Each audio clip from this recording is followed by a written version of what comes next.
Good morning. Welcome to morning meditation. We're finishing up on Psalm 103. But the mercy of the Lord is from everlasting to everlasting upon them that fear him, and his righteousness unto children's children, to such as keep his covenant, and to those that remember his commandments to do them. The Lord hath prepared his throne in heavens, and his kingdom ruleth over all. Bless the Lord, ye his angels that excel in strength, that do his commandments, hearkening unto the voice of his word. Bless ye the Lord, all ye his hosts, ye ministers of his that do his pleasure. Bless the Lord, all his works in the places of his dominion. Bless the Lord, O my soul. A lot of good truth there this morning. I just want to say that we are truly blessed. Now that phrase is just thrown around way too much, and I think it's starting to lose its meaning, just like what would Jesus do.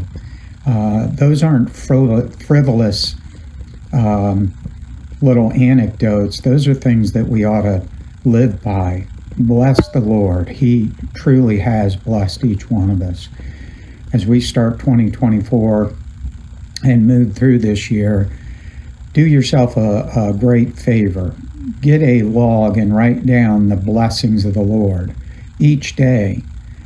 Lamentations tells us his mercies are new each day. What a blessing that is.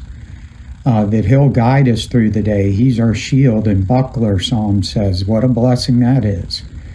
I guess what I'm saying is Psalm 103 is trying to focus our attention on the eternal and not the temporal. This evolutionary thinking that has permeated every area of the world, it's not just false science, as 2 Timothy calls it, and it is false science. There's not one fact to back it up.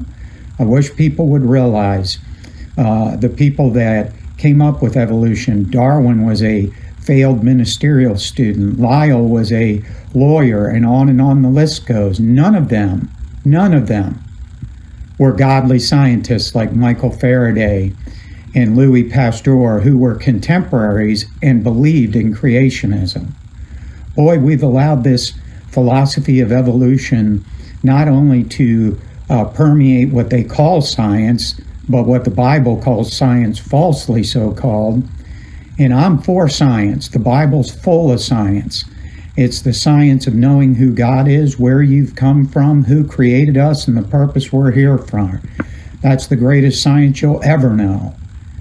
And boy, if you go back through the Bible and study the book of Job, it talks about the movement of the planets. It talks about the currents in the sea. It talks about where the wind comes from.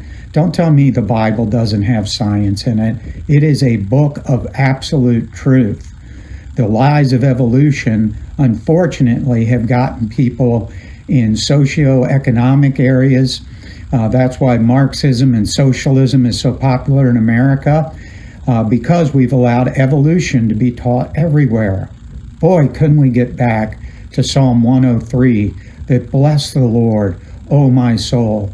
Why? Because we've been created for a divine purpose.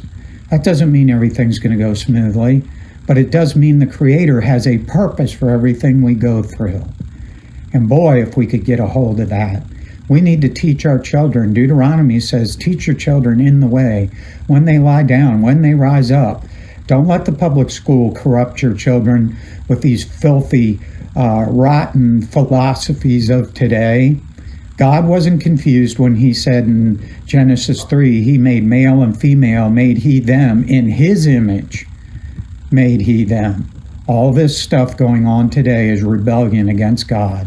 That's all evolution is, humanism, secularism, that's all going on, and it's been unchecked. Well, this is one preacher that's going to say, praise the Lord, I'm sticking with the old-time religion. And you ought to too, and you ought to say, hey, listen, I'm not going to let this garbage go on. I'm going to stop. I'm going to praise the Lord. I'm not going to get into this negativity of the world. I'm going to hearken to his voice and obey his commandments.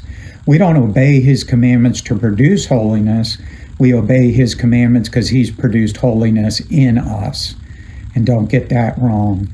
Boy, if we have that loving, blessing, positive attitude by faith in what Jesus Christ has done in us, through us, and to us, we're going to have a rejoicing year in 2024. Let God be true and every man a liar. God bless you and have a good day.